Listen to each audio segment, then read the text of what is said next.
Joining us right now in studio, Tom Fitton of Judicial Watch, who, of course, through his FOIA requests, have been able to move the story of the Hillary Clinton email scandal through the federal courts, frankly, faster than the FBI Justice Department and a congressional committee has been able to investigate, and thank God for that. And you just got some big news yesterday. You've been working with the courts and with the defense. Who is the defense in this? The State Department? It is the agency of the State Department, yeah, right. You've been working with them to try to figure out who you are going to be able to depose in this investigation. And a little while back, we learned that they were going to allow you to depose some of the people, but you just got some big news yesterday. What are the rules here now? Well, it's a Freedom of Information Act lawsuit, and we think that we've been gamed, and the court thinks there's evidence we've been gamed, so that we're going to be able to get discovery. He ruled a few months ago, and then the question is, that's rare, isn't it? It is rare, and FOIA is about just getting documents, asking for records, getting them. You may sue to get them or fight over what you're not getting. But you don't get discovery to figure out if they're hiding documents from you. Yeah. I mean, that doesn't happen That's often. right. And the judgment you got several weeks back was about discovery, but not about depositions, what you learned yesterday. Now we know what the specifics are, and is our wish list appropriate? And our wish list was granted yesterday. We asked for over a half a dozen witnesses to come in, including Yuma Abedin, Cheryl Mills, Brian Pagliano, the IT specialist, political appointee at the State Department. The whole rogue of villains involved with this. Yuma Abedin, who is Hillary Clinton's right-hand person, right. Cheryl Mills, the chief of staff and a longtime Clintonista. The other right-hand person. Yeah, she was the chief of staff at the State Department at Hillary Clinton and knew everything that goes on, and many people believe was actually involved in a document scrub at the State Department post-Benghazi. So, and what the media picked up on as well is that the judge noted, Judge Sullivan, that it may come to pass that Mrs. Clinton's testimony may be necessary. Now, Judicial Watch, if you think that's going to happen or you think you may need her testimony, you have to come to me and ask for permission. But his acknowledgement in the order and his highlighting the fact that she may have to testify obviously has roiled things a bit today. Yeah, it has. And congratulations on that. So, I mean, if indeed you get through the first round of depositions, right, and you find that there is evidence that leads you to question the former Secretary of State and the presumptive Democratic nominee, then you got to go back to the judge. And do you expect that would be granted? Well, it depends if the evidence is strong enough that Mrs. Clinton has information and no one else is willing to provide to us. Right. And on top of this, we have a second federal court judge who told us, now 10 days after Judge Sullivan tells you what you can get, come back to me and tell me what else you might want, and we'll maybe grant more discovery. So there are two federal courts under which we're going to get discovery. So this is just round one, not only with Judge Sullivan, but there are other rounds coming up with a separate federal court judge. So there are two judges asking questions here, and the Clinton camp is yelling about this political lawsuit, which is a false smear, and ironic coming from a campaign complaining about politics. Yeah. But these are judges who want questions answered. Right. Well, but here's the thing: is when you ask them about this, they go, "Oh, well, we'll answer any question that is asked. We have absolutely nothing to hide here, nothing to see. We have nothing to hide from, and we'll be glad to have a conversation with anybody who wants to have a conversation." When it really comes down to it, they don't want to talk about it. Well, and the courts have found that there's evidence that there may be something that they did try to hide.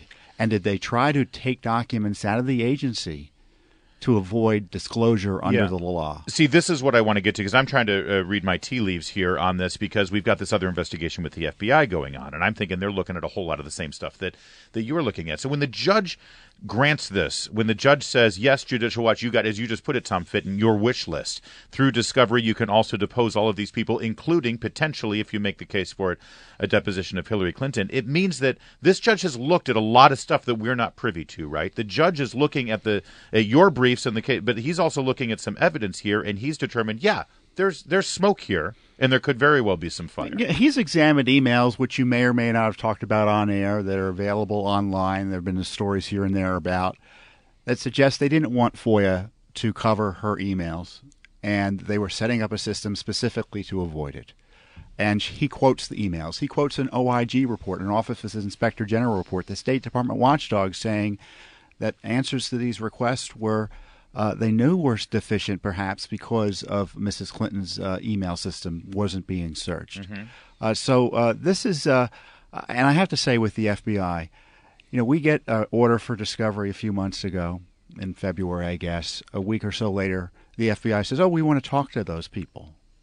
Then we get another order for discovery for Judge Lambert, and a few weeks later, the FBI says, "Oh, we want to talk to those people again." There was another spate of stories saying they want, I get the feeling that our case and the judge's actions are forcing the FBI's hand, or allowing those in the FBI who want to act, telling their colleagues who may be obstructing the politicos, hey, we have to do something because the court is going to get ahead of us. Wow, and I here. haven't thought about that, but that's very interesting. Well, do they have to testify under? I mean, do they have to show up for a deposition?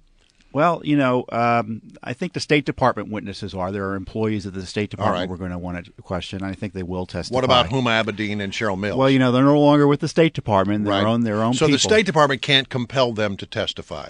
Right, and if they want to avoid testimony, they have to go to court and seek relief, and a motion to quash, I think it would be called, and they would have to somehow persuade the court they have no information and that any testimony would be useless, and to protect them from having to testify. And of course, that ain't going to happen, I think. They could actually show up and just plead the Fifth, right? Well, I don't think Huma Abedin and Cheryl Mills are going to plead the Fifth Amendment. If they did, that would be pretty extraordinary. Brian Pagliano, who is the IT person who was taking care of her email system while he was a State Department employee, right? He pled the Fifth, supposedly has immunity. Yeah. Will that immunity agreement allow him to testify in our case? Who knows? You don't know. But you want to find out.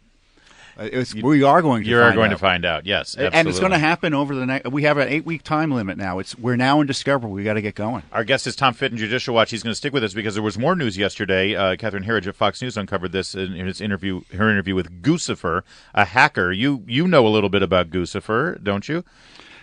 As what I read in the news, it's pretty scary if you're concerned about national security of the United States. We will talk about that in just a moment with Tom Fitton. Keep it right here, traffic. We continue with Tom Fitton at Judicial Watch, talking about the latest news in his FOIA case against the State Department that now allows him to depose many of the players there, the whole rogues gallery, including potentially Hillary Clinton. But we also had breaking news yesterday with Catherine Herridge, Fox News investigative reporter, and her whole unit there. They had a jailhouse interview with Guccifer. Guccifer is this Romanian hacker who accessed Sidney Blumenthal's emails. That's how a lot of people first learned that Hillary Clinton had her own email server, because these hacked emails from Sidney Blumenthal were addressed to Hillary Clinton at a non-State Department email address. And it's like, hey, what's that? Well, he said, absolutely, I hacked into Hillary Clinton's email servers. I was able to do it a couple of times. And it was easy. Yeah. Now, I know that's not part of your FOIA request investigation and the things that you're doing. Yet, well, that's my question. 2 questions. Let me start with the first one, and then we got plenty to talk about. The first one is, you've seen a lot of these emails. You know what's in there because of your FOIA request. Knowing now that some Romanian hacker in his mom's basement using, over-the-counter products was able to hack into this stuff, what's your thoughts knowing what was conducted, what kind of state business was conducted on this server? My first thought is, do I need to ask our attorneys if they want to question Guccifer? And remember, Mrs. Clinton only turned over half of the emails she took with her. Mm-hmm. The other half, she says, I did not keep. I don't know what that means. Well, did Guccifer access them? Does he have them? Guccifer may have seen these the yoga lesson appointments. Right, he may be able to tell us if there were other emails. He might be able to provide emails that even the FBI doesn't have. Maybe he has access to them still. I don't know the answers to those questions. I don't know if what he says is even credible, but certainly he raises questions. Is Guccifer a witness in the Clinton email investigation? I think he answered that question, certainly on the criminal side. Yes. And I think it's an open one even on the civil side in terms of our Freedom of Information Act lawsuits. Judicial Watch attorneys are going to be conducting the questioning. And when you do discovery, you ask questions and other issues arise. You Sometimes learn new facts. You learn new things. And That's right. You find something else, and you may ask the court for more than just Mrs. Clinton's testimony after you figure out what's up and what's down. Yeah, so as you do this, what would be the number one thing you'd want to ask Guccifer? Well, if I had a chance to talk to him, I'd ask him, where are all of Mrs. Clinton's emails? If indeed you did hack them, are they still around? Can you access them? Did you capture them and save them somewhere? Yeah, where are they? Yeah. And that's what the goal of this discovery is. Where are the emails that were due to have reviewed under law? Where are the ones she held back? We want to know where they are so we can get them reviewed and released. So it's not just her judgment in terms of what's personal. It's about getting the documents. Yeah. All right. Well, you like getting to the truth of these matters and getting behind the corruption, then you like Judicial Watch. You should go check out their websites because they are nonprofit. Tom Fitton, thank you. Thank you. Always a pleasure, Tom.